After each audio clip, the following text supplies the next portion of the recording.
Je m'appelle Aline Ndiaye, alias Webster.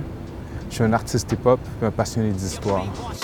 Je vous ramène dans le temps pour quelques instants, vous dévoiler des faits qu'on n'apprend pas forcément. J'entretiens une autre histoire, celle qu'on voit pas dans les cours. Amérindiens et les Noirs, celle qu'il faut remettre à jour. Je suis né puis j'ai grandi à Québec d'un père sénégalais qui est arrivé en 1970, est venu étudier ici. Il a rencontré ma mère qui est de Québec aussi, du quartier Limoilou. Dans ma jeunesse, dans les années 90, déjà, j'étais très intéressé par l'histoire afro-états-unienne. Donc, on va parler de Martin Luther King, on va parler de Malcolm X, on va parler de Rosa Parks, sans comprendre ni savoir qu'il y avait une histoire afro-québécoise et afro-canadienne.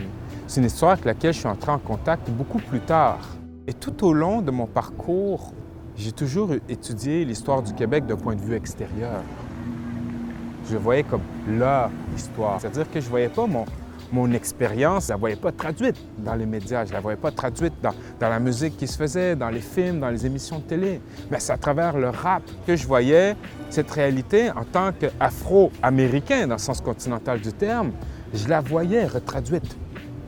Et donc, c'est comme ça que le rap m'a permis de contribuer, d'amener ma brique à l'édifice culturel ici et de m'approprier cette culture-là.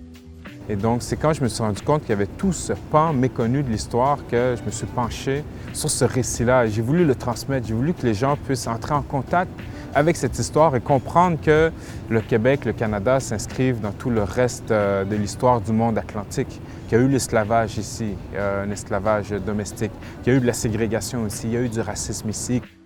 Et donc, pour moi, j'avais envie de voir comment est-ce que cette histoire s'articulait ici sur ce territoire. Notre manière de raconter l'histoire depuis le 19e siècle fait que l'esclavage a complètement été effacé de la trame narrative collective, notamment du fait qu'il n'y avait pas beaucoup d'esclaves ici, donc ça a été facile de le mettre en dessous du tapis, si on veut. Il a été facile de l'effacer des livres d'histoire. Mais toujours est-il qu'il y a eu de l'esclavage ici, sous le régime français et le régime britannique, dès 1629. Des gens à Québec, à Montréal, à Trois-Rivières, en Gaspésie, ont eu des esclaves autochtones, africains et afrodescendants. Et donc, j'avais envie de montrer qu'il y a une présence, qu'elle soit africaine ou afrodescendante, au Québec et au Canada depuis des siècles. Et c'est comme ça que j'ai monté cette visite guidée. Donc, j'explique vraiment la nature de l'esclavage ici et les différents détails de cette pratique, la forme que prenait l'esclavage, les lieux de l'esclavage ici. Il y a une présence noire ici depuis aussi longtemps que la présence européenne. Québec est fondé en 1608. 20 ans plus tard, il y a déjà une présence africaine ici. De 1629 à début 1800, on compte 4185 esclaves de répertoriés. Sur ce nombre-là, les 2 tiers étaient des esclaves autochtones et le tiers était noir. Et ce qui est particulier, c'est que partout où est-ce qu'on va au Québec, on va retrouver des noms de rues, des noms de municipalités, des noms de bâtiments, d'écoles qui sont nommés d'après des propriétaires d'esclaves. J'ai récemment donné une série de tours guidés à la direction du service de police de la Ville de Québec.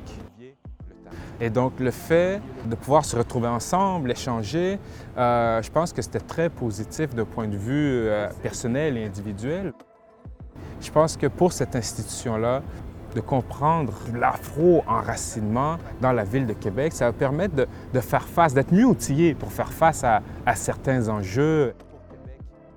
Et le blackface, le minstrel show vont exister jusque dans la deuxième moitié du 20e siècle.